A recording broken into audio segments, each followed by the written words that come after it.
উঠবাইছে দাও দেখ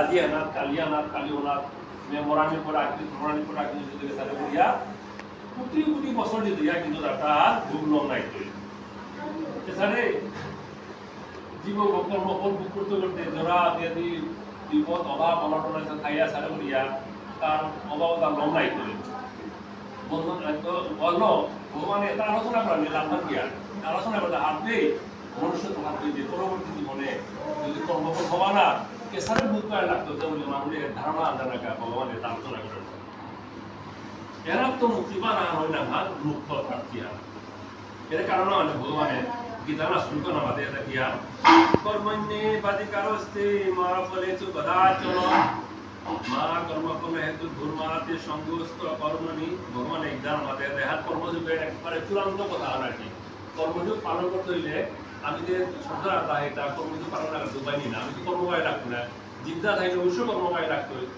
জিন্দা থাকলে মোটা খানা রাখতে হয় মোটা বন্ধু লাগতো সংসার পালন করে লাগতো হাজিরা করে লাগতো ওতে এটা করতে হইলে আমার কর্ম করে লাগতো তো ভগবানে আমি কিসের মাঝে এটা কর্মণ্যে বাদিকারস্তে মা ফলেচু বদাচন এরা শ্লোকে আনার ভগবানে চারিহান জিনিস মাঝে এটা কিটা কিটা কর্মেই তোমার অধিকার মানে আমি এই সংসার কিটা বাকি দিক কথা কিন্তু তোরা ভুগে আহি মানুষ বাদে বাকি যেটা আছে এটা আমি ভুগে আহি বুক করা আমার শাস্ত্রে মাতেছি যে মানুষ এবং পশুর মধ্যে আমরা যেটা করি না তার মধ্যে মিল আছে কিনা কিনা আহার মধ্য নিদ্রা ভয় এর 3-4 আছে না এটা কিন্তু মানুষ পশু সমান আছে কিন্তু আমার তাতে সুবিধায় নিউ সেবা কিন্তু এই নিয়ে আমরা তা আজকাল এই জন্য আন করেছেন না এটা কিন্তু আত্ম উন্নতি করবো তাতে অনেক ক্ষতি আছে অনুষ্ঠান অনেক আর্থিক বিয়ে আছে এরপরও তার কারণটা কি দেয় বলে আত্মোন্নতি আর খালি অপুলিয়া বৈষ্ণব সেবা করলে বৈষ্ণবের যদি মোরা আশীর্বাদ করতারা মোর পিতৃপুরুষ সেখানে আশীর্বাদ করতারা পরে মোটা মঙ্গল হইতে পারে বলিয়া আজকের সেবা আয়োজন করে তার বলো আমি কর্ম করা লাগতো মানে গীতার শুল্কা এখানেই মাথা না যে কর্মে বাদিগ্রস্ত কর্মেই তোমার অধিকার পেয়ে আমি কর্ম করা তাহিদা কারণ আমি যদি কর্ম না করবি মানুষে মোরটা ক্রান্তি দেবান পরবর্তী মূল্যে ক্রান্তি দেবান মতিবান ধারণাই করে পশুটা কিন্তু এটা নির্ধারণ দরকার নেই কারণ তার ধারাবাহিক আনার পড়া দিতে গেল তুলে দেয় দিবে কিন্তু মানুষটা কিন্তু মোর পরবর্তী গতি নির্বাহন করতে কিসার নির্ধারণ মোর এই জীবনের কর্মের উপর মোর গতি নির্ধারণ দিই বললো আমি কর্ম করা নিকা যা আসি যায় না আমাদের কর্ম নিয়ে বাদিকারস্ত আমি অধিকার দিয়ে কর্ম করা তাহিদা দুই কথা কর্মফলে কোনো অধিকার নেই তোমার কর্ম করিয়া যা আমার কোনো অধিকার নেই বলি ভগবান মাঝে কেতিয়া অধিকার নেই তা ভগবান বক্তব্য খুব জটিল কথা আমি কর্ম করার অধিকার কিয়া নেই তা এনা তুমি পান্তামা হাতে আজি গিরব সেবার আয়োজন করেছে সেবারি যদি তার নিমন্ত্রণ করে সেবারিতে আহিয়া যদি মাত্রা গা সেবা করার সময় দাবি মরতে হয় বলে দাবি করতে না বললে গিরবের আয়োজন আমি কিয়া নিত 15 দিন লাগে তোমার আমার সম্পত্তি তাকিয়া আয়োজন মোটা করতে সেবারি বইয়া আহিয়া আমিও এনা তাহিতা জগৎ সেবার কাজে আহাইতে আমি কিছুমান আমি আমারটা হানি আর জগৎ সেবার কাজে আহাইতে আমি সেবাটা হিয়া মোরটা বলে কোনো কিছু নেই এর কথা মানে আমার দা কর্মফলে তোমার কোনো অধিকার নেই কিন্তু আমার দা কি কর্ম করতে আর কোনোটা মিহি দেব কি কে আপনার মাকে দা মোরটা দে বলিয়া এমনি করুলেন বলিয়া কারো কোনো কিছু করার অধিকার নেই মানে ভক্তবৃন্দ এখন যদি ভগবানের কৃপা না করে কারো কোনো কিছু করার অধিকার নেই ফলমান ভগবানের আপনারে দিত ইয়ার এনার আর আমার দামা হাতে যেটা বিভিন্ন প্রতিষ্ঠানে চাকরি করতারা নাই চাকরি করতারা আমাদের যেটা চাকরি করতারা জায়গা নামাজে বিরোগ বহানি জায়গা আনি তারা চেয়ার আনি তারা টেবিল খাতা কলম পেন পেন হাবি তারা চাকরি করার সুবিধার কাজে বলিয়া যদি বিরোগ চাকরি করার সময় যদি কেনা যদি বলিয়া নেই বা অভিযোগ কোনটা কি আলো দেখি সময় তার চাকরি আমরা হয়ে যায় কিন্তু ভগবানও ওই আমি তার ধামে আহিয়া তার সংসারে আহিয়া আমার তো দাবি করে ভগবান আবার নোট না করে এটাকে তাই ভগবত সম্পদ এটা বড় অঙ্কুর শুধু ভগবত সম্পদ তার ভগবান একটু কাজ করে বড় অঙ্কুর এরকম করে এটা ভাবি ভগবত সম্পদ আমি ঠিকঠাক না থাই আগুন না থাকলে এটা থাকি এটা এই ভগবত সম্পদ আমি হয়তো জ্ঞান বলে বা খেয়াল বলে আমি মোটা মোটা বলি আর কিন্তু আসলে আমি ভগবত সম্পদ এমনকি আমার যে মনুষ্য দেহাগত আছে এগুলো ভগবানের সম্পদ গো এর পিছনে ভগবানের সম্পদ গো বলতে আমি প্রায় মাতুরি কথা যে দেহ গো দোয়ানক বিভক্ত করলে আহানন্দায় দেহ গো আহাম আত্মা গো দেহ গো ভগবানের মহাপঞ্চদত্ত খানিখানি করিয়া আহরণ করিয়া ভগবান বেশি দত্ত আহরণ করিয়া দেহ বসে মানে বিগুণ আলাদা গ্রন্থ আনেন সামর্থ্য আলাদা আপনি ভগবানের যেটা দেশ তত্ত্ব সঞ্চয় করে করে আহরণ করে করে দেহ অঙ্কুর চুকো বলতে দেহ গো ভগবানের প্রকৃতিত্ব আছে বলিয়া দেহ গো ভগবানের গো দেহর ভিতরে আত্মা যে আছে তবু ভগবানের সনাতন অংশ তাইলে দেহ এবং আত্মা যদি ভগবানের হয় তাহলে বাকি টাকা আত্মা তুমি মোটাও করে দিতে ভগবানের দেহ গো ভগবানের গো যেটা কর্ম করতে নাই এটা ভগবানের কর্ম আমি মেহান্না দিয়া সামান্য একটু ভুল করি আমি মোটা মোটা করিয়া বাংলা করবো বাঙালি বাংলা আবার দেখতে হবে মাসি আইছে নি শুধু ভক্তবৃন্দ এই যে মনুষ্য দেহটাও তো আমার ভগবানের অংশ থেকে মনুষ্য দেহটা প্রাপ্তি হয়েছে দেহটা ভিতরের যে অংশ পরমাত্মা যে আত্মা যেটা এটাও তো ভগবানের সনাতন অংশ আর দেহের যে পঞ্চভূতের তৈরি এটা তো ভগবানের অংশ থেকে আগত আমার দেহটাও ভগবানের তো এই দেহ নিয়ে যে কর্ম ভগবানের অংশ নিয়ে যে কর্মগুলা কর্ম আমরা এটাও তো সব ভগবানের এই নদী নালা ফল ফুল আকাশ বাতাস চন্দ্র গাছ বৃক্ষ যা আছে সব ভগবানের সম্পদ সবকিছু ভগবানের সম্পদ আমরা হয়তো খেয়ালের বলে আমার বলে আপনি আখ্যায়িত করি কিন্তু কেউ তো এটা কেউ কোনোদিন নিয়ে যেতে পারে নাই সবাই দেবত্যাগের সময় যে সম্পদ যেখানে আসে সব রেখে আবার শূন্য হাতে যাওয়া লাগে ভগবানের সম্পদ এখানে রেখে আবার যাওয়া লাগে এই জন্য ভগবান বলতেছেন যে কর্মফলে কোনো তোমার অধিকার নেই হয়তো তুমি ভগবানের ধামে সেবা আসছো যতটুকু সেবার সম্ভব হয় ততটুকু সেবা করে তুমি চলে যাও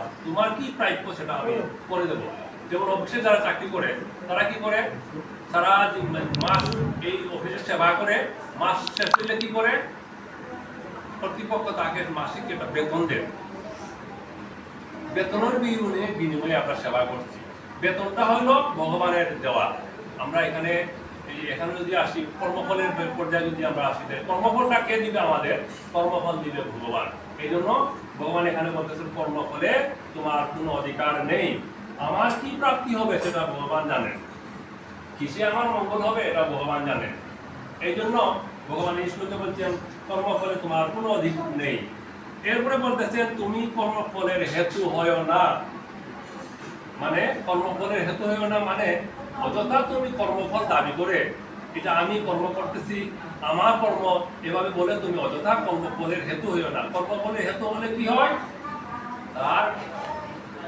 জন্মান্তর ভোগের শরীর ধারণ করে করে বিভিন্ন জুলুকে জন্মগ্রহণ করে কষ্ট ভোগ করতে হয় এই জন্য ভগবান বলতেছেন তুমি অযথা কর্মফলের হেতু হইও না কর্মফল দাবি করে যদি কেউ যদি এভাবে কর্ম করে তাহলে কর্মফল অবশ্যই ভোগ করতে হবে এরপরে ভগবান বলতেছেন কর্মরহিত হওয়াকে যেন তোমার আসক্তি না হয় ভগবান এখানে বলছে আরো একটা চমৎকার একটা কথা কর্ম না যেহেতু কর্মফল নাই যেহেতু কর্ম চাওয়ার কিছু নাই করারও কিছু নাই তাহলে আমি কর্ম করবো না ভগবান না তুমি কর্ম না করলে হবে না তোমার কর্ম করতে হবে কারণ তুমি অধিকার প্রাপ্ত হয়ে কর্ম করার জন্য পৃথিবীতে কর্ম করে তোমার গতি উন্নয়ন করতে তুমি পরবর্তী কোথায় যাবা স্বর্গে যাবা না নরকে যাবা না হস্তলোকে থাকবা না দেবলোকে যাবা এটা তোমার কর্মের উপর নির্ভর করবে এই জন্য তোমার কর্ম করতেই হবে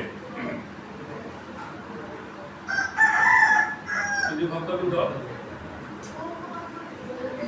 এরপরে ভগবান বলতেছে এই দশা থেকে এই বদ্ধ দশা থেকে কর্মফলের বদ্ধ দশা থেকে মুক্তি হওয়ার জন্য ভগবান আরোটা চমৎকার ভাবে বলছেন যে ভগবান বলতেছেন ইয়ৎ করোসি ইয়ৎ রসনাসি ইয়ৎ বিহসি দদাসি ইয়ৎ তপস্যসি তয়ৎ তুষ্য মদাপনম ভগবান বলতেছেন যে ইয়াস করৌশি আমরা এই মনুষ্য দেহ ধারণ করেছি, আমার তো কিছু করতে হবে।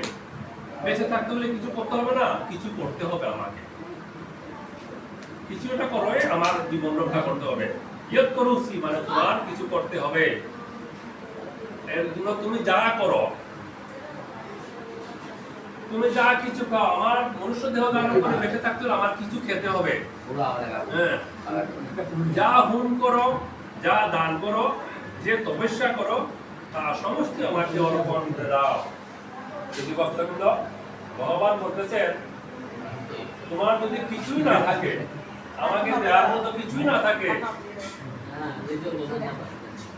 এখানে মানে বক্তব্য শুনেন একটু, যে আমার যদি ভগবানকে নিবেদন করার কিছুই না থাকে, ভগবান একটা উপায় করে দিয়েছেন কি, তুমি বেঁচে থাকতে তো কিছু করতে হবে।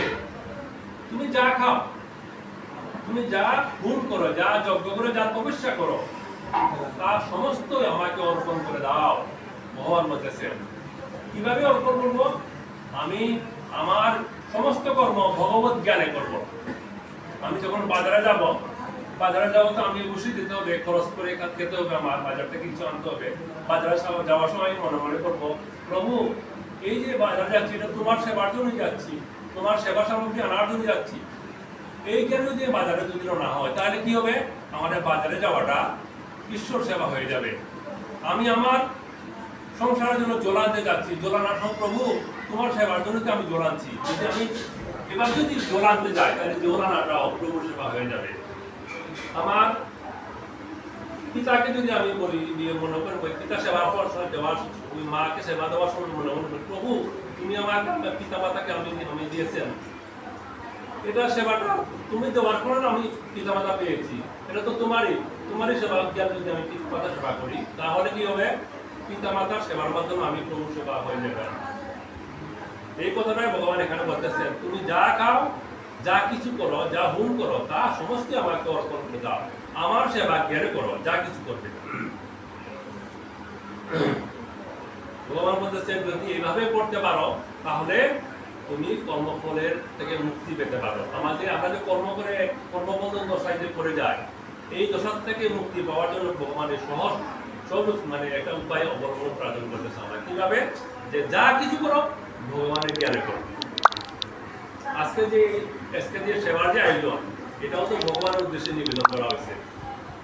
আজকে সেবার আয়োজনটা ভগবানের উদ্দেশ্যে নিবেদন করা হয়েছে। আমাদের পিতৃপুরুষ ইহলোক ত্যাগের পরে কে কোথায় আছে আমরা কেউ জানি না। আমার পিতৃপুরুষ, আমার দাদা দাদা, মা বাবা, আত্মীয় স্বজন, পূর্বপুরুষ যারা কোথায় কে আছেন আমরা কেউ জানি না। কিন্তু আমরা কি করি? প্রতি বছর এই সময় আমি পিতৃপক্ষ আসলে কি করি? আমরা তাদের উদ্দেশ্যে আমরা নিবেদন করি। কিভাবে? আমরা কোথায় আছে পুষে দেওয়ার কোনো সুযোগ নাই, কোথায় আছে তাও জানি না, কিন্তু আমরা নিবেদন করি। কিভাবে নিবেদন করি? আজকে ভগবানের যে তুমি যা করো তা আমার উদ্দেশ্যে নিবেদন করো। যদি ভক্তবৃন্দ, এখানে একটা লক্ষণীয়, আমার পূর্বপুরুষ যদি দেবজনীতে থাকে যদি, তাহলে কি হবে? আমরা যেটা আজকে ওনাদের উদ্দেশ্যে এটা নিবেদন করবো, সেটা অমৃত হয়ে যাবে, সেখানে পৌঁছে যাবে। দুর্ভাগ্য কারণে যদি আমার পূর্বপুরুষ পশুজনীতে থেকে থাকেন, তাহলে আমরা আজকে এটা অর্পণ করবো, সেটা আমার পশুজনী খাদ্য হিসাবে রূপান্তরিত হয়ে চলে যাবে। আমার পূর্বপুরুষ যদি কোনো মনুষ্য থেকে থাকে, তাহলে কি হবে?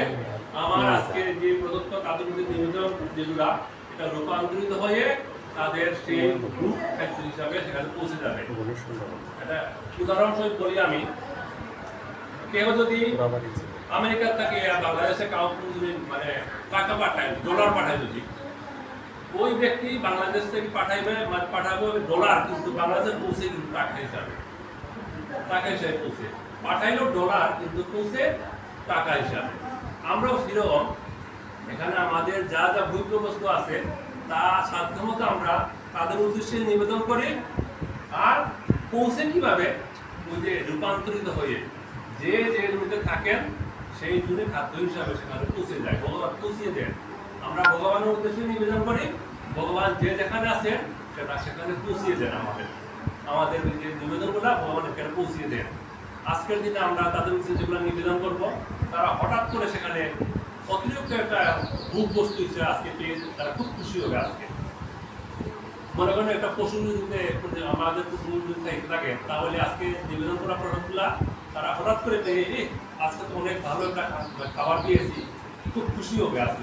অতিরিক্ত একটা খাবার পেয়ে খুব খুশি হবে আমাদের নিবেদন করা যেগুলো এগুলো পেয়ে। আর দেবজনী থাকলে তারা খুব আজকে তো ভালো একটা অমৃত পেয়েছি, খুব খুশি হলাম, কিন্তু নিবেদনটা কিন্তু ভগবান এখান থেকে আমরা পাঠানোর বলে ওখানে পৌঁছে দিয়েছে।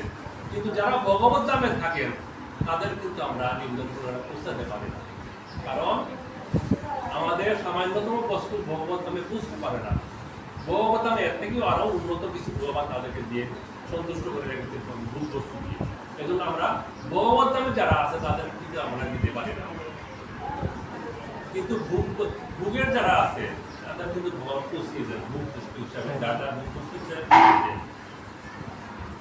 এই জন্য ভগবান বলতেছেন যারা এভাবে কর্ম করে তাদের উদ্দেশ্যে ভগবান বলতেছেন শুভাশুভ ফলে এবং মোক্ষে কর্মবন্ধ নয়। ভগবান বলতেছেন যারা এভাবে আমার উদ্দেশ্যে নিবেদন করবে তাদের বলতেছেন যে সর্বকর্মবন্ধন হতে তারা মুক্ত হবে। মানে কর্ম করে আমরা যে কর্মবন্ধনে পড়ি সেটা তার হবে না এভাবে যদি করে কেউ। আমি তাদেরকে শুভ এবং অশুভ এই দুটি কর্মবন্ধন থেকে আমরা তাদেরকে মুক্ত করি। কিন্তু বক্তব্য শুভ এবং অশুভ দুইটা একটু আলোচনা করি। শুভ এবং অশুভ বলতে এখানে আমরা শুভ শব্দের অর্থ ভালো আর অশুভ শব্দের অর্থ মন্দ। কেউ যদি মন্দ কর্ম করে, খারাপ কর্ম করে, তার প্রাপ্তি কি হবে? মন্দ হলেই হবে। কিন্তু যে কোনো ভক্ত যদি শুভ কর্ম করে তাহলে তার প্রাপ্তি কি হবে? উত্তম কর্মের ফল উত্তমই হবে। এখানে এটা আলোচ্য বিষয় শুভ এবং অশুভ এই দুটাই জিনিস কিন্তু আমাদের কর্মফল থেকে উৎপন্ন। আমি কর্ম করার সময় যদি মন্দ বাসনা নিয়ে কর্ম করি বা মন্দ ভাব নিয়ে করি তাহলে আমার ফলটা আসলে মন্দ, এবং উত্তম বাসনা নিয়ে কর্ম করলে উত্তম ফল হবে। উত্তম ফল হলে কি হবে? বিধিভক্তবৃন্দ, এখানে ভগবান বলতেছেন যে যারা উত্তম কর্ম করে, ফল কামনে যারা উত্তম কর্ম করে তাদের জায়গা কোথায় হবে? ঊর্ধ্বলোক। আমরা যে পৃথিবী থেকে সপ্তলোক আছে, সপ্তলোকে তাদের কোথাও না কোথায় মানে যেতে হয়। সপ্তলোকে গেলে শুভ কর্মের কারণে সপ্তলোকে যদি কোনো ভক্ত যেতে পারে তাহলে কি হবে? সেখানে দীর্ঘদিন সেখানে আরামে এসে ভোগ করে থাকতে পারে। কিন্তু এই কর্মফল থেকে উৎপন্ন এই বিদায় যে পূর্ণ ফল যেখানে ভোগ করতেছে ওই পূর্ণগুলো যদি শেষ হয়ে যায় তাহলে ওই ঊর্ধ্বলোকে থাকার পরেও কোনো ভক্তের আবার মক্তলামে ফিরে আসতে হয়। ফিরে আসে কি করতে হয়? আবার সঞ্চয় করতে হবে। কি সঞ্চয় করতে হবে? কর্ম করতে হবে। এই কারণে ভগবান এই কথাটা বলতেছেন যে কর্মণ্যে বাধিকারস্তে, আমরা অধিকার প্রাপ্ত হয়ে কর্ম করার জন্য আসছি। কর্ম আমাদের অবশ্যই করতে হবে। কর্মটা কিভাবে করতে হবে? ভগবান গীতায় বলেছেন মা ফলে সুখদাচন, কখনো কর্মফলের কোনো দাবি করার সুযোগ নাই। কর্মফল দাবি করে কর্ম করলে তার গতি কি হবে? ওই যে চক্রাকারে আমরা ঘুরতে থাকি, এভাবে এই জীবে চক্রাকারে ঘুরতে থাকবে কতদিন না ভক্তম কি হতে কর্ম কল্প পুরুষ শতৈলপি, মানে শত শত কল্প চলে যাবে কিন্তু তার আর মুক্তি হবে না। এমনকি শাস্ত্রে উল্লেখ আছে আমাদের প্রলয় বলে একটা জিনিস আছে। এক সময় সংসারের প্রলয় হয়, প্রলয় হওয়ার পরেও আমাদের ওই যে বুক যদি কারো থাকে এরপরও তার মুক্তি হয় না। কিভাবে মুক্তি হয় না? আমরা যেমন কোনো শস্য বীজ সংগ্রহ করে যেমন রোদ্রে শুকিয়ে ভান্ডারে রাখি, ভান্ডারে রাখলে শস্য বীজ কি হয়? শুকিয়ে রাখলে যেভাবে রাখি সেভাবে অক্ষুণ্ণ অবস্থা অনেক দিন থাকে। আর ধান চাল বা মন্টন যেগুলো আছে, শস্য বীজ যেগুলো আছে আমরা সংরক্ষণ করে রাখি পাত্রে, অনেক দিন এভাবে অক্ষুণ্ণ, ছোট হয় না, বড় হয় না। ঠিক এভাবে প্রলয় হইলে পরে মানুষের জীবাত্মা যেটা, জীবাত্মা তার কর্মফল নিয়ে সুপ্ত অবস্থায় দীর্ঘদিন এভাবে অক্ষুণ্ণ অবস্থায় থাকে, পরবর্তী সৃজনের অপেক্ষায় থাকে। সিজন হইলে পরে আবার যখন প্রলয় শেষ হবে তোমার সিজন হবে, তখন সিজন হওয়ার পরে আবার যার যা পূর্ব যে কর্মফল যেভাবে আছে সেভাবে আবার এই জন্য ভগবান বলতেছে কর্মফলের হেতু হয় না, কর্মফলের হেতু হইলে কিন্তু এইভাবে কষ্ট করতে হবে। প্রলয় হইলেও তো তার মুক্তি হয় না, সব প্রলয় হয়ে মুক্তি হয়ে গেছে, কিন্তু যার কর্মফল ভোগ বাকি আছে তার মুক্তি হয় না। কি কঠিন একটা জিনিস, প্রলয় হয়ে সব সংসার শেষ হয়ে গেছে, এরপরও মুক্তি হয় না।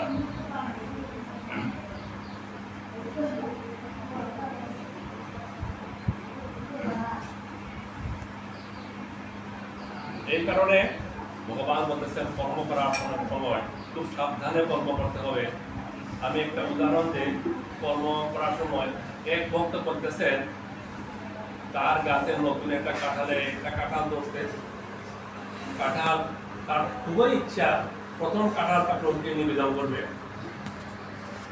তখন গাছ থেকে কাঁঠাল পেরে নিয়ে মন্দিরে ভোগ নিবেদন করলো, নিবেদন করিয়া স্তুতি করতেছে, প্রভু আমার প্রথম গাছে প্রথম কাঁঠালটা প্রভু তোমাকেই নিবেদন করলাম, প্রভু ভিক্ষা করো। এইগুলো স্তুতি করে প্রভুরে নিবেদন করে কাঁঠালটা দিয়ে আসলেন। আরেক ভক্ত কি করলেন, তার আম গাছ নতুন আম আসছে, নতুন গাছের আম তার প্রভুকে নিবেদন করার খুবই ইচ্ছা। তখন নতুন গাছের আম নিয়ে প্রভুকে নিবেদন করে বলতেছে, প্রভু এই যে তোমার প্রদত্ত গাছে তোমারই কৃপায় ফল আসছে, এটা তোমাকেই নিবেদন করলাম। এই যে দুই ভক্তের দুই ধরনের স্তুতি, এই স্তুতির কিন্তু পার্থক্য আছে, খেয়াল করবেন। প্রথম বক্তব্য আছে আমার প্রথম গাছে প্রথম কাঁঠাল প্রভু আপনাকেই নিবেদন করলাম, এখানে বিরোধিতা হলো। ওই বক্তব্য আছে আমার প্রথম গাছে আমার গাছ, এটা অপরাধ, এটা মালিকানা আছে। আমার প্রথম গাছে প্রথম কাঁঠাল পড়াতে প্রভু তাকে বলতে, ঠিক আছে তোমার প্রথম গাছে প্রথম কাঁঠাল তো ঠিক আছে, আমি সন্তুষ্ট হলাম, তোমাকে আশীর্বাদ করলাম, এই প্রথম গাছের প্রথম কাঁঠাল আমাকে নিবেদন করো, তুমি এর ফল একটা পাবে অবশ্যই। দ্বিতীয় বক্তব্য আম গাছের প্রভু তোমার প্রদত্ত, তোমার কৃপায় প্রদত্ত গাছের আম প্রভু তোমাকেই নিবেদন করলাম, এখানে কিন্তু কর্মফল শূন্য হলো। কারণ বক্তব্য যাচ্ছে প্রভু তোমার কৃপায় তোমার প্রদত্ত গাছে প্রথম ফসল তোমাকেই নিবেদন করতেছি, এখানে যে ফল নিয়ে আসলো প্রভু নিবেদন করলো তার কোনো এখানে দায় দায়িত্ব নাই, শুধু বহন করে নেওয়ার দায়িত্ব আছে, তার মালিকানা নাই। প্রভুর প্রদত্ত ফল প্রভুকেই নিবেদন করলো, যার কারণে এখানে তার কোনো ফল সৃষ্টি হইল না। পূর্ব যে বক্তব্য কাঁঠালের বক্তব্য কিন্তু ফল সৃষ্টি হয়ে এই ফল আমাদের জমা থাকে। শুধু ভক্তবৃন্দ এখানে এই যে কর্মফল জমা প্রসঙ্গে একটা উল্লেখ করতে হবে যে কর্মফল আমাদের জন্মান্তর কর্মফল আমাদের জমা আছে। এই যে দেহটা, এই দেহটা আমাদের শেষ নাই, এর পূর্বে কত দেহ আমরা ফেলে চলে আসছি বিভিন্ন জায়গায়, কত আমার কর্মফল জমা আছে। এভাবে বিভিন্ন জন্মের বিভিন্ন কর্মফল জমা হতে হতে টিলার মতো হয়ে গেছে, আমাদের অনেক কর্মফল জমা আছে। কিন্তু আমাদের এই মনুষ্য দেহের আয়ু কম থাকাতে 80 বছর 100 বছর 120 বছর হওয়াতে এত কর্মফল আমার এক বছরের এক জীবনের খুব শেষ হয় না।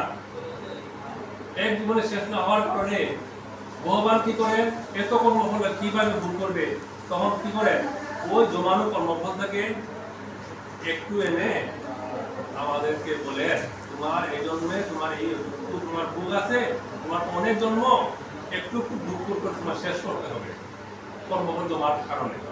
এই জন্য এত কর্মফল আমি কত জন্মে শেষ করতে হবে, জন্মান্তর করে শেষ করা যায় না, এত কর্মফল জমা আছে।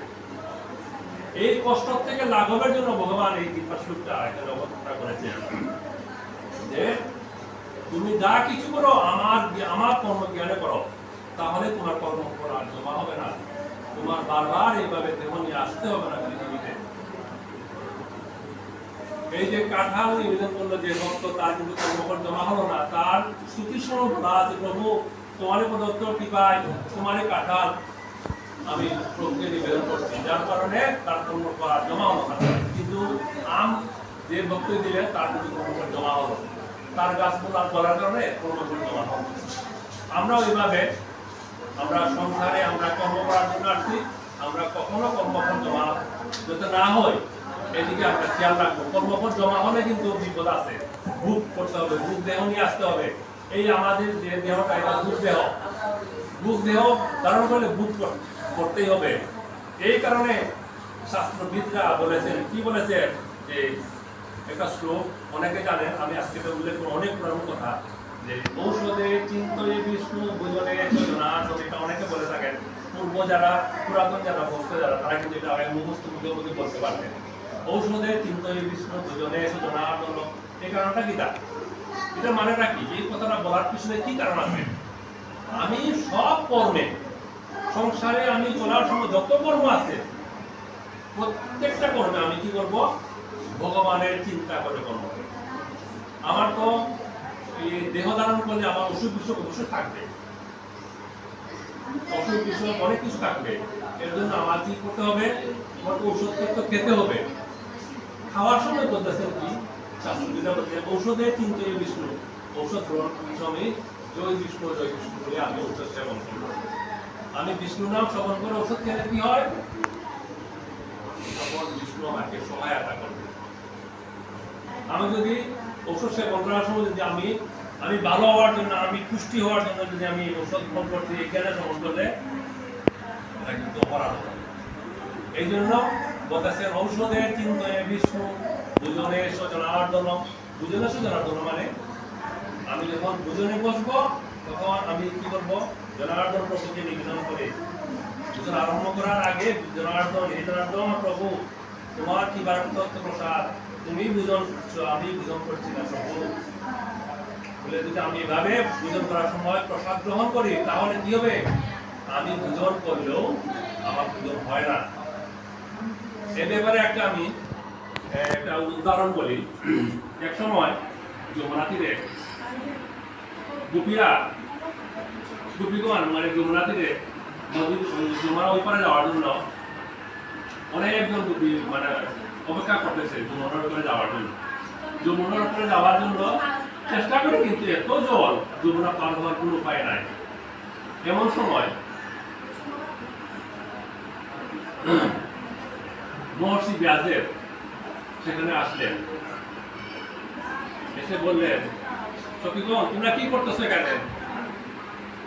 ঋষিগণ আমরা তো নদীর উপরে যাওয়ার জন্য চেষ্টা করছি, কিন্তু কোনো উপায়ে যাওয়ার চেষ্টা করতে পারতেছি না। এত জল নদীতে, মানে কানায় কানায় ভর্তি জল, না কিভাবে পার হবো নদী? আচ্ছা চিন্তা করো না, আমার খুব খিদে পেয়েছে, তোমাদের কাছে কি আছে থাকলে দাও, আমি পিতৃপক্ষ উপলক্ষে পিতৃপুরুষের উদ্দেশ্যে বৈষ্ণব সেবা হাত করে পরিস্থিতিটা বলিয়া হাবির মাতানি নামলু কিন্নান খুব খারাপ হচ্ছে, আপনার কাছে হাবি আশীর্বাদ করে দিবেন তাদের এরপরে সখীরা বলতেছেন, ঋষিবর আমরা তো এখন যমুনা পার হব, আপনারা তো খিদা নিবারণ করলাম, কিভাবে আমরা যমুনা পার হবে? তখন ব্যাসদেব বললেন, ঠিক আছে আসো আসো দেখি চেষ্টা করি যাওয়া যায় কিনা। যমুনার পারে গিয়া ব্যাসদেব বলতেছেন, এই যমুনে আমি যদি কোনো কিছু গ্রহণ না করে থাকি, এই মুহূর্তে তুমি যমুনা দুই ভাগ হয়ে আমাদের যে যাওয়ার রাস্তা দিয়ে। তখন গোপীরা চিন্তা করে, আমরা এত কিছু দিলাম ব্যাসদেবকে, উনি খেয়ে এত বড় মিথ্যা কথা বলেন না, কিছু দিন না খেয়ে থাকি, এটা কিন্তু মানে শুনতে মানে ইয়ে লাগে, অবাক লাগে। এক্ষুনি একটু আগে আমরা দিয়ে অনেক কিছু খেলেন, মনি মাখন কিছু দিয়া অনেক কিছু দিয়ে খেলেন, খাওয়ার পরে বলতে আমি যদি কিচ্ছু না খেয়ে থাকি, তো মনে তুমি দুই ভাগ হয়ে আমাদের তো ওইবারের রাস্তা যাওয়ার দেন। তখন গোপীগণ বলা বলি কানাকানি করতেছেন, কি ব্যাপার? বিয়াসতে ঋষিবর এই মাত্র পেট করে খেলেন, বলে আমি কিছুদিন না খেয়ে থাকি, এটা কোন ধরনের কথা? ব্যাসদেব বুঝতেছেন যে এরা কানাকানি করতেছে কোন একজনের সাথে। বুঝার পরে এরপরে বললেন, দেখো সখীগণ, এই যে আমি একটু আগে যেটা আস্বাদন করলাম, কিন্তু আমি আস্বাদন করি নাই, কি করলেন ঋষিবর? আমার ভিতরে যে অন্তর্যামী আছে আমি করি নাই তো, আমি কি করতে পারি? আমার ভিতরে যে অন্তর্যামী আছে, চেতন সত্তা আছে, ওই চেতন সত্তা ভোগ করেছে, আমি করি নাই। এটা তো আমরা সহজে আমরা চিন্তা করতে পারি না জিনিসটা। আমি কি ভোগ করতে পারি কোনো কিছু? যদি করতে বলবো আমরা তো ভোগ করতে পারি না। একটু চিন্তা করে দেখেন, আমরা ভোগ করতে পারি না, কিন্তু চিন্তাটা কেমন করে আমরা প্রমাণ করবো? কেহ যখন দেহ ত্যাগ করে যদি কারো মুখে যদি একটুটা জল দেওয়া হয়, জলটা মতো গ্রহণ করার সুযোগ থাকে না। জলকে গ্রহণ করতে পারবো দেহ ত্যাগ করার পরে, কিন্তু সব কিছু আছে, চোখ, কান, নাক, ঠোঁট সবকিছু সম্পূর্ণ থাকার কারণে একটুটা জল দিলে ওই দেহত্যাগী মানুষ এটা গ্রহণ করতে পারে, একটুটা জল গ্রহণ করতে পারে। কেন পারে না? সব তো আছে, দেহ তো পুরাপুরি সবকিছু আছে, কেন পারে না? তাহলে এতদিন কে ভোগ করলো? ওই চেতন সত্তা দেহের মধ্যে থাকার কারণে আমরা ভোগ করতে পারবো। আমার চেতন সত্তা যদি এখন চলে যায়, আমি কি ভোগ করতে পারবো? আমি পারবো না। তাইলে এই জিনিসটা আমরা উপলব্ধি করা দরকার যে আমি ভোগ করতে পারি না। ভোগ করে কে? আমার চেতন সত্তা আমার ভিতরে আছেন বলে চেতন সত্তা ভোগ করে। এই জিনিসটা আমরা খেয়াল রাখতে হবে যে চেতন সত্তা ভোগ করে, চেতন সত্তাই কর্ম করে, আমি কর্ম করি না। এই কারণে এই কথাগুলা শাস্ত্রে বলা যে ঔষধে চিন্তে বিষ্ণু ভোজনে চ জনার্দন। আমরা সব সময় সর্বকর্মে আমরা ভগবানকে স্মরণ করে কর্ম করব। শয়নে পদ্মনাভচ্য বিবাহে চ প্রজাপতি। শয়নে আমরা তো সারাদিন কাজকর্ম করি, নিশ্চয়ই একবার শয়ন করতে রাখতে রেস্ট নিতে হবে। ঘুমানোর সময় আমরা কি বলবো? এই পদ্মনাভ বিষ্ণু, তোমার পদপত্নী আমি আজকে শয়ন করতেছি, তুমি কৃপা করে আজকে রাতটা আমার তোমার রাখো। এই যে শোয়ার সময় আমরা এটা বলতেছি, কেন বলা? এটা আমি সর্বক্ষণ আমি প্রভুকে নিবেদন কর্ম করি। এরপরে বলতেছেন বিবাহে চ প্রজাপতি। আমরা পরিণত বয়সে সবাই বিবাহ বন্ধনে আবদ্ধ হয়। আমার ছেলে, মেয়ে, নাতি যারা সবাই একসময় বিবাহ বন্ধনে আবদ্ধ হতে হয়। বলতেছেন বিবাহের সময় প্রজাপতি বিষ্ণুকে আমরা স্মরণ করি, বিবাহ করি, তাহলে কৃপা করবে। এরপরে বলা আছে যুদ্ধে চক্রধর দেব প্রবাসে সতী বিক্রম। যুদ্ধে চক্রধর দেব, মানে আমরা যুদ্ধক্ষেত্রে যাই, যুদ্ধক্ষেত্রে গেলে কি বলতে হবে? যে চক্রধরী ভগবান কৃষ্ণকে আমরা স্মরণ করবো যুদ্ধে গেলে। তাহলে কি হবে? আমার অস্ত্রটা তুমি চালনা করবেন, আমাকে রক্ষা করবে, চালনা করবে যুদ্ধে গেলে। দেখেন সর্বকর্মে এভাবে স্মরণ করার কথা বলতেছে। এই জন্য প্রবাসে সতী বিক্রম, আমরা যখন বাইরে কোনো জায়গায় বেড়াতে যাব, বেড়াতে যাওয়ার সময় আমরা কি করবো? এই ত্রিবিক্রম প্রভুকে স্মরণ করো, প্রভু তুমি আমাকে কৃপা করে রক্ষা করে রাখো। দুঃস্বপ্নে সেনরগবিন্দ, আমরা যখন স্বপ্নে যখন কোনো কিছু খারাপ সংবাদ দেখি, খারাপ কিছু দেখি, তখন আমরা গোবিন্দকে স্মরণ করবো, প্রভু আমি তো স্বপ্নে এইভাবে দেখছি, কৃপা করে রেখো। নারায়ণ তনু ত্যাগে, দেখেন নারায়ণ তনু ত্যাগে, এই দেহকে তনু বলা হইতেছে। তনু ত্যাগ মানে আমার দেহটা ত্যাগ করে যখন আমি চলে যাব, তখন কি করব? নারায়ণ নারায়ণ বলে আমি স্মরণ করব, এই কথা বলা আছে। নারায়ণ তনু ত্যাগে মানে আমি আমার তনুটা ত্যাগ করার পর যদি আমি নারায়ণ নারায়ণ করে যদি আমি দেহটা ত্যাগ করতে পারি, তাহলে কি হবে? তার পরম গতি হবে। আমি সারা জীবন যেভাবেই করি না কেন, দুষ্কর্ম সুকর্ম যাই করি না কেন, ভগবান আশ্বাস দিয়েছেন বলে গীতাতে যে কেউ যদি আমাকে স্মরণ করে দেহ ত্যাগ করতে পারে অন্তিমে, তাহলে তার আমার ধামে স্থায়ী হবে, তার কোথাও আর যেতে হবে না, আমাকেই প্রাপ্ত হবে, নিশ্চিত ভগবান গীতায় বলে গেছেন। এই কারণে বলা আছে নারায়ণ তনু ত্যাগে। কেহ যখন কোনো ভক্ত যখন দেহ ত্যাগের সময় যদি নারায়ণ নারায়ণ বলে যদি দেহ ত্যাগ করতে পারেন, তার গতি হবে, উত্তম গতি হবে, কৃষ্ণধাম প্রাপ্তি হবে। এইভাবে বলার কারণ হচ্ছে আমরা সর্ব করবে। আমি একটাই বললাম যে বাজারের কথা যেটা বললাম, বাজারে যাওয়ার আগে বলবো, প্রভু তোমার সেবার জন্য আমি বাজারে যাচ্ছি, জল আনতে তোমার সেবার জন্য। সন্তান লালন পালনের জন্য মাও বলতে হয়, প্রভু তোমার প্রদত্ত সন্তানকে, আমার ছেলেকে আমি লালন পালন করতে দিই। সন্তান পালন করতে সময়, সেবা করতে সময়, খাওয়ানোর সময় আমরা যেভাবে মনে করি, কারণ সন্তান সেবা পালন করার সময় আমরা জগৎ সেবা হয়ে যায়। এই কারণে ভগবান এত সব অবতারণা করেছেন যে সংসারে থেকে যা কর্ম করবে সব কর্মের জন্য আমার সেবা জ্ঞানে কর্ম করবে। তাহলে আমাকে অবশ্যই প্রাপ্ত হবে এবং তার আর কর্মফল জমা হবে না, ওই ভক্তের আর কর্মফল জমা হবে না। আমরা সংসার আবর্তন করি কেন? কর্ম করে কারণে সংসার আবর্তন করি। কিন্তু আমার যদি প্রাপ্তি না থাকে, কর্ম করে যদি প্রাপ্তি না থাকে, এটা একটা উদাহরণ আমি আগে বলেছিলাম মাসিপুর একটা, যে আমার বন্দরে মনে করেন, আমার বন্দরে একটা দোকান, আমি 20 বছর যাবত একটা বন্দরের দোকান দিলাম। বন্দরে দোকান দেওয়ার পরে আমি মনে মনে চিন্তা করলাম, না এবার আমি দোকান দিব না, শেষ, আমি দোকানটা উঠে বাড়িতে নিয়ে আসবো।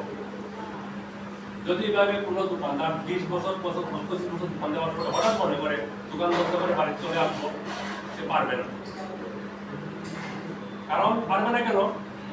এই যে 20-25 বছর দোকানদারি করলো, লেনদেন করলো, লেনদেনে অনেক পাওনা আছে, অনেক দেনা আছে। এই লেনদেন দেনা নেওয়া যদি সুখ করতে না পারে, এই দোকানদার দোকান বন্ধ করে যদি এখানে চলে আসে, লোকে খুঁজে খুঁজে বের করে আর এখানে চলে আসে পাওনাদার যারা। আমার দেহটাও এটা দোকান। এই যে যার যার দেহটা আছে, সবার দেহটা একটি দোকান একটা। কেন দোকান করছি? এটা জন্ম জন্মান্তরে অনেক প্রাপ্তি আছে, অর্জন আছে, দেনা লেনা অনেক কিছু আছে। এই জন্য আমরা মা বাবা পেয়েছি, মা বাবার সাথে অনেক লেনদেন আছে, ভাই বোনদের সাথে অনেক লেনদেন আছে। এই জন্য আমরা এক সংসারে করতে পরিবার হিসাবে গঠন করার সুযোগ হয়েছে। ভগবান কৃপা করেছেন যেতে তোমরা এই জন্য যার যার লেনদেন আছে শেষ করো। শেষ করলে আবার অন্যজনকে আর অন্য জায়গায় একটা সংসার হবে, ওখানে আবার লেনদেন করলে ওখানে আবার এটা সৃষ্টি হবে নতুন একটা পরিবার। এটাই লেনদেন সৃষ্টি করার জন্য এই দেহটা, জন্ম জন্মান্তরের দেহটা বারবার চেঞ্জ হয়ে গেছে। কেন? যে লেনদেন শেষ করার জন্য। আমার দেহ দোকানে যদি আমি জন্ম জন্মান্তরের লেনদেন আমি শেষ করতে না পারি, তাহলে কি হবে? আমি দোকান বন্ধ করতে পারবো না, এই দেহটা বন্ধ হবে না, আমি চাইলেও বন্ধ হবে না।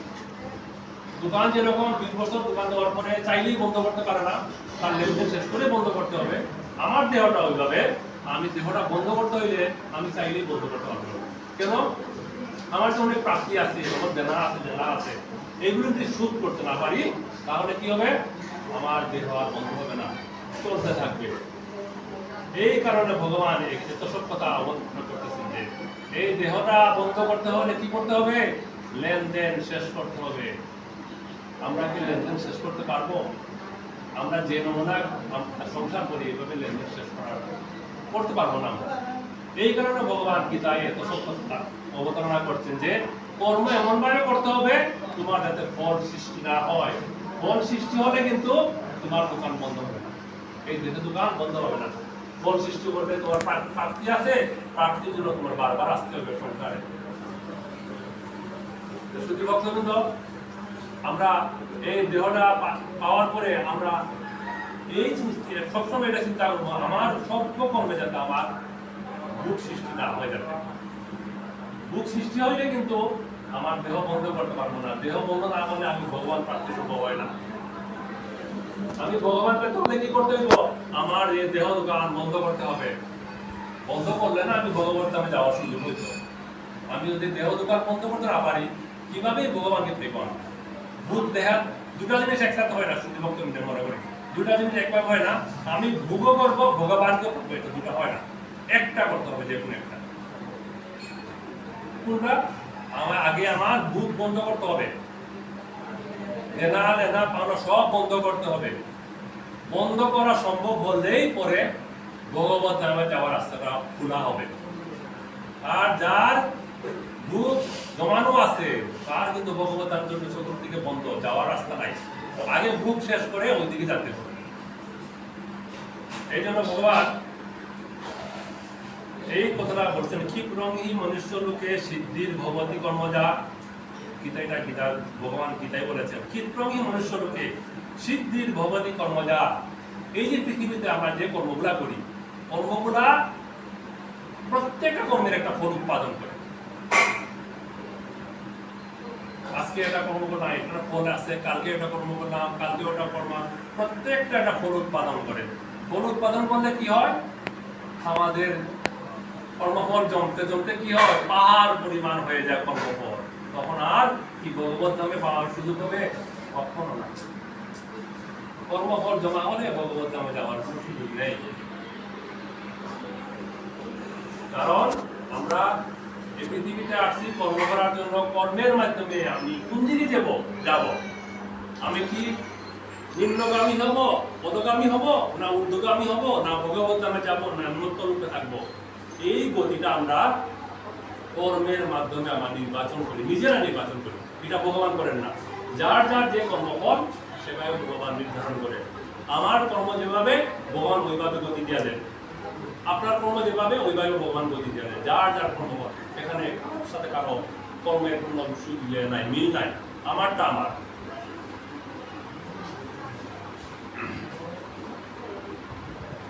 এরপরে ভগবান বলতেছে যে আমরা যে পুজো করি, বিভিন্ন প্রতিমা করে পুজো করি, ভগবান যে পুজো করাটাও আমাদের যে মনোভাব, এটাও বিধিসম্মত না বলে বলেছেন। কিভাবে? এখানে ভগবান বলেছেন যে যজন্ত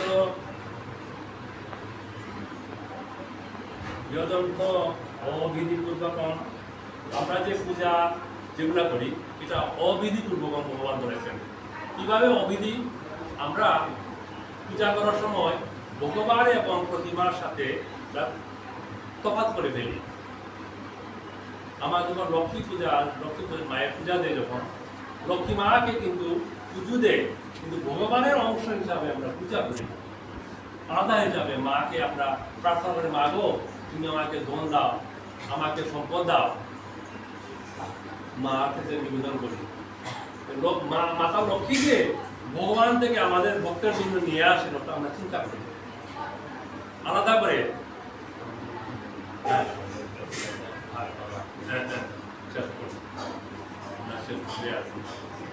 এই জন্য আমরা যখন কর্ম করি, কর্ম করার সময় আমরা কি করব?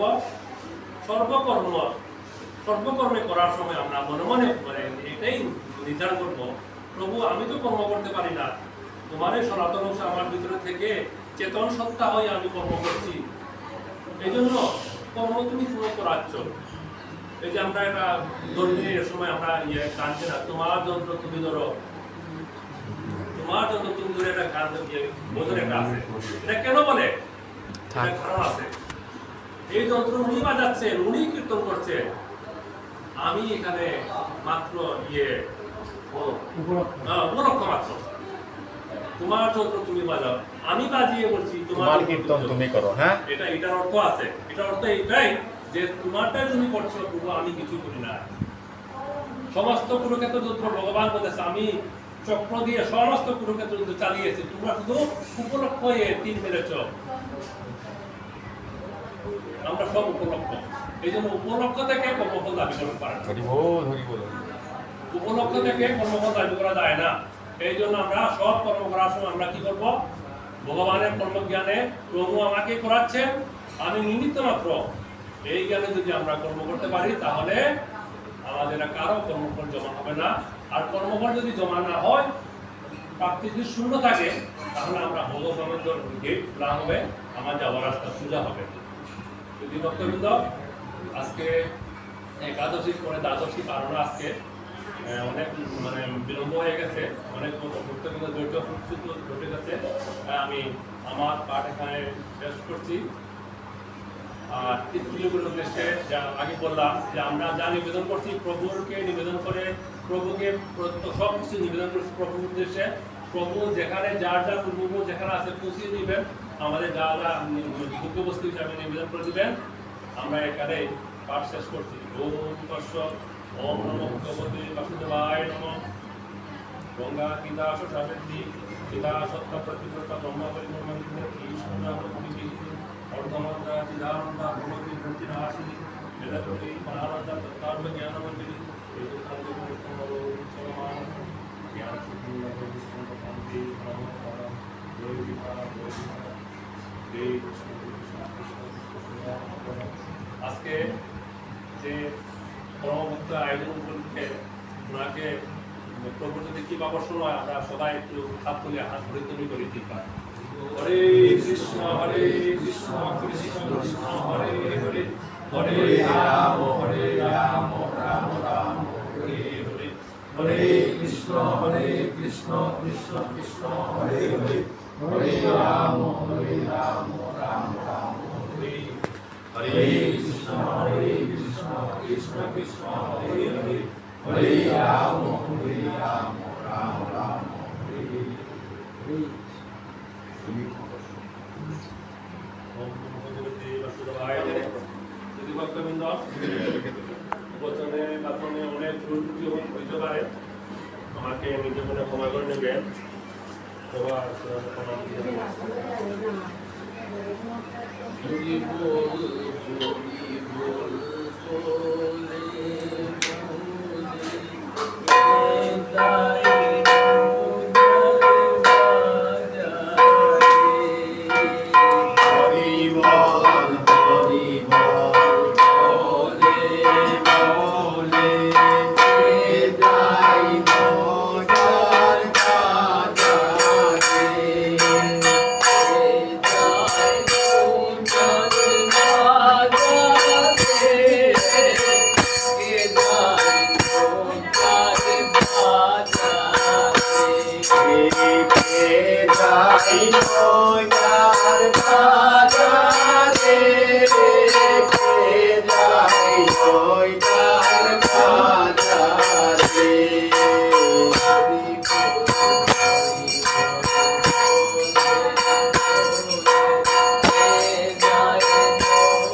Hare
কৃষ্ণ কৃষ্ণ হরি হরি হরি রাম রাম রাম হরি হরি হরে কৃষ্ণ কৃষ্ণ কৃষ্ণ হরি হরি হরে রাম রাম রাম হরি হরি প্রেমানন্দে बोल हरि बोल आनंदे बोल हरि बोल आनंदे बोल हरि बोल